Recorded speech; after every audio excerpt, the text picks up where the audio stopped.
For this exercise, all we're gonna do is just extend through the neck.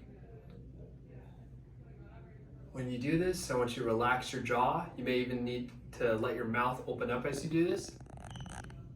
And you'll know you need to do that if you feel a big stretch right here. So you're just going back and then back to neutral here.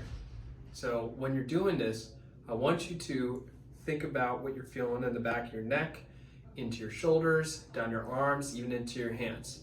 If you start to get a sensation anywhere there, it could be a strain, a stretch, any sort of sensation, you're gonna go just to the point where you feel it and then come back to neutral. So for some people, this may be that you need to go super far back.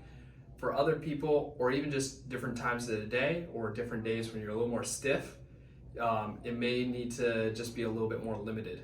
So for example, if you're a little bit more limited and you have pain right here, you go just to that point and come back to neutral. But if you're very mobile, kind of like I am, you may need to go all the way back before you feel the sensation. Like that. The point for this one is to get all the way to the end range to create the effect.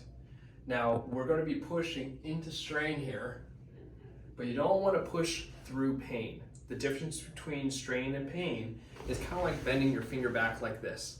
Now, if I bend my finger back initially, you'll feel some strain. It's discomfort, but it's not painful. If I held it there all day, then I would develop pain here, and that's not what we're trying to push through.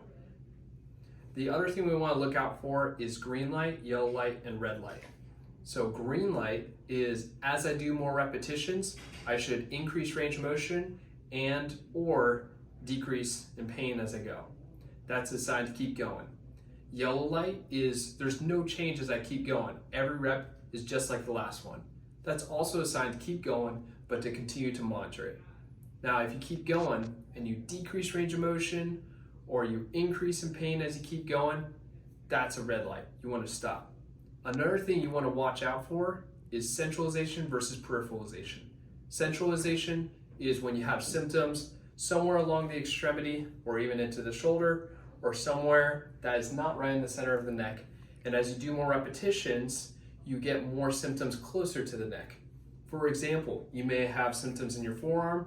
As I do these extensions, then you have symptoms in the shoulder. That's centralization. That is a good sign. That's a green light. It's a good sign. You want to keep going with that.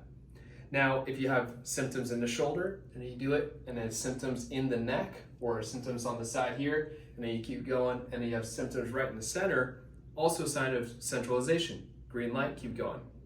Now, if you get the opposite, like let's say you have symptoms here, and as you keep doing repetitions, now you have symptoms down here or down in the forearm or fingertips, that's peripheralization. That's a sign to stop. That's a red light.